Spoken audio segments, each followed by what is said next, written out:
છો બધા? તો આજે આ રસ્તો સાફ કરવાનું ચાલુ છે. વિડીયો પર નવા હો તો ચેનલને સબસ્ક્રાઈબ કરી દેજો ને બેલ આઇકન દબાવજો, કારણ કે નવા વિડીયોની નોટિફિકેશન તમારા સુધી પહોંચતી રહે. આ રસ્તો છે ને રિપેર કરવાનું ચાલુ છે, ઓળો કરી દીધો છે. આ પછી લાસ્ટમાં લઈશું.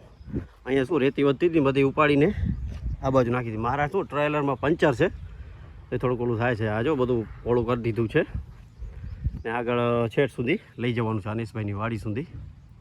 આ રસ્તો પોળો થઈ ગયો છે. બતાવું તમને ક્યાં અમે થેલાવી છે અત્યારે માલ. પહેલાં તો 4-5 ટ્રેક્ટર તો આપણે આ બધા બાવળિયાને બધા સાફ કરીને તળાવ છે ને ત્યાં ફેંક્યા.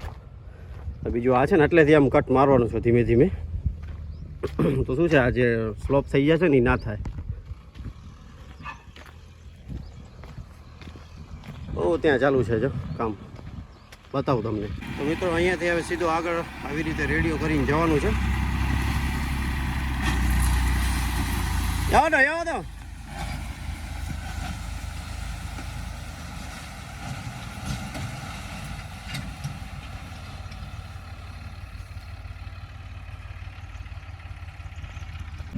તો મિત્રો આટલું સાફ થઈ ગયું છે.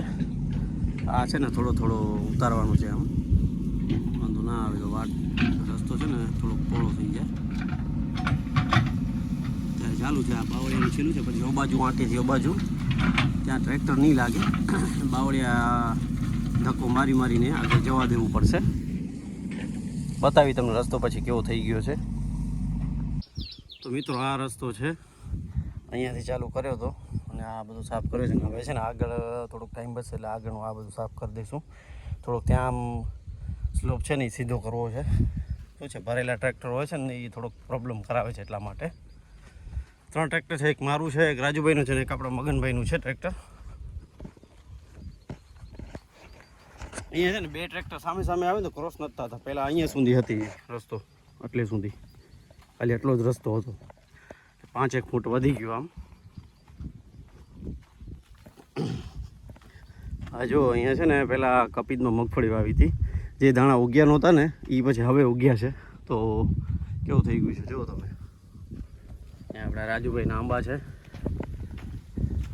દિવાલ બનાવેલી છે સ્પેસ રાખીને. કારણ કે આ સ્પેસ રાખે ને એના કારણે શું થાય છે કે તિરાડ કે કંઈક પડવાનું હોય તો આટલું ભાગ જ પડે, આખી દિવાલ ના પડે. એટલા માટે 1-2 ઇંચની સ્પેસ રાખેલી છે. ઓ આગળ ચાલુ છે જેસીબી. એ થોડુંક 100-150 ફૂટ જેવું ખણવાનું છે માટી.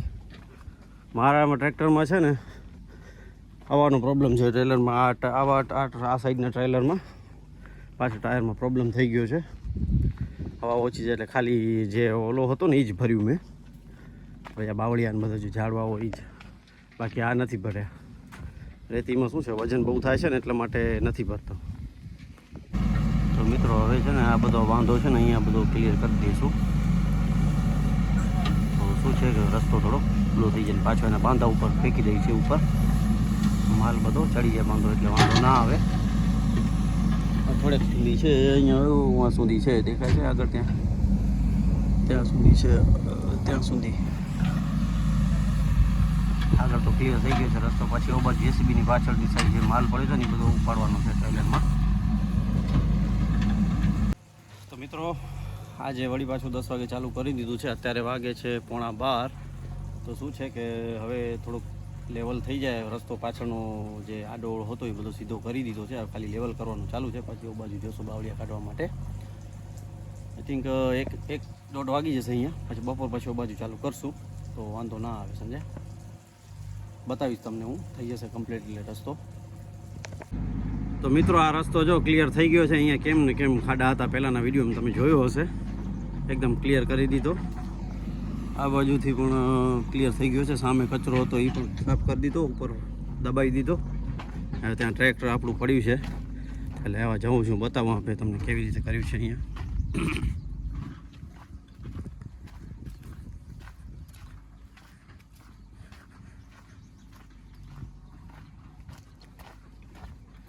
બધું જો વ્યવસ્થિત દબાવે છે ને. વરસાદ પડશે એટલે થોડો દબાઈ જશે એટલે વાંધો નહીં આવે.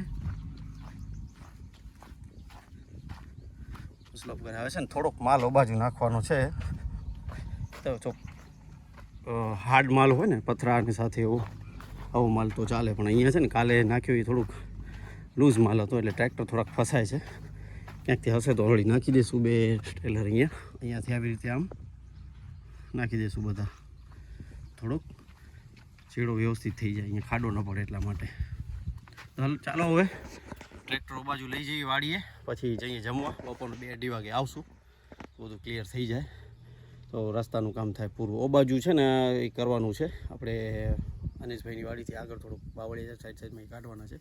માલ તો નથી ઉપાડવાનો, ખાલી બાવળિયા સીધા કરીને કરવો છે. મિત્રો આપણે ભરી લીધું છે ટ્રેલર, પાછળ તમને કચરો દેખાય છે. આપણે હવે ત્યાં ચલાવવા જઈએ છીએ સામે નદીમાં. તો મિત્રો હવે લાસ્ટ સ્ટેજનું કામ રહ્યું છે. હવે આ સામે જે આખા ઝાડ દેખાય છે ને ત્યાં સુધી જશું પછી પૂરું.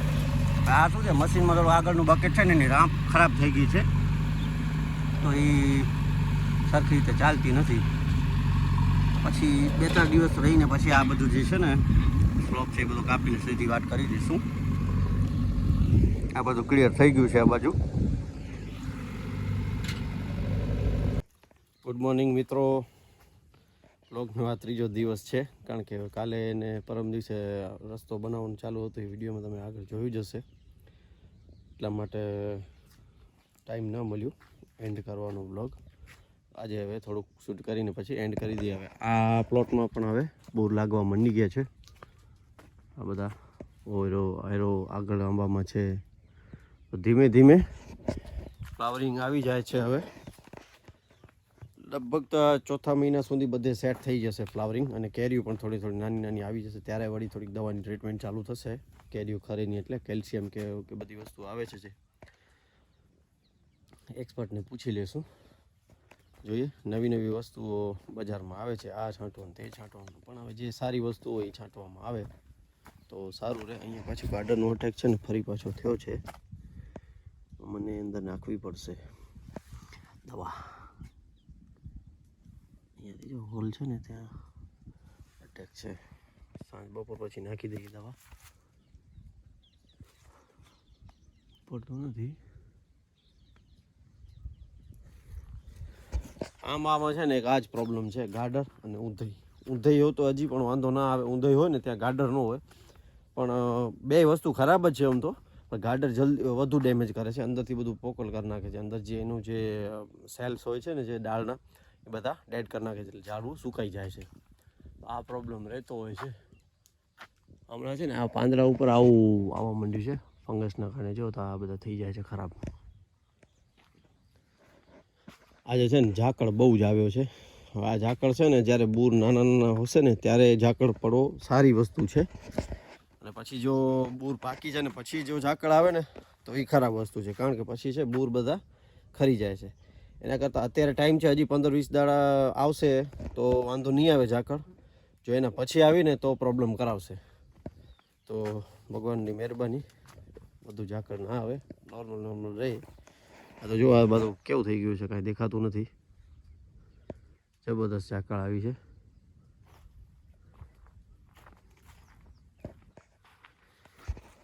મારે છે ને જીપ રિપેર કરવા રાખી છે, ગઢસીસા. વાયરિંગ થોડુંક કામ હતું, થોડુંક એન્જિન ઓઇલ ચેન્જ કરવું છે, ફિલ્ટર બધા બદલાવા છે.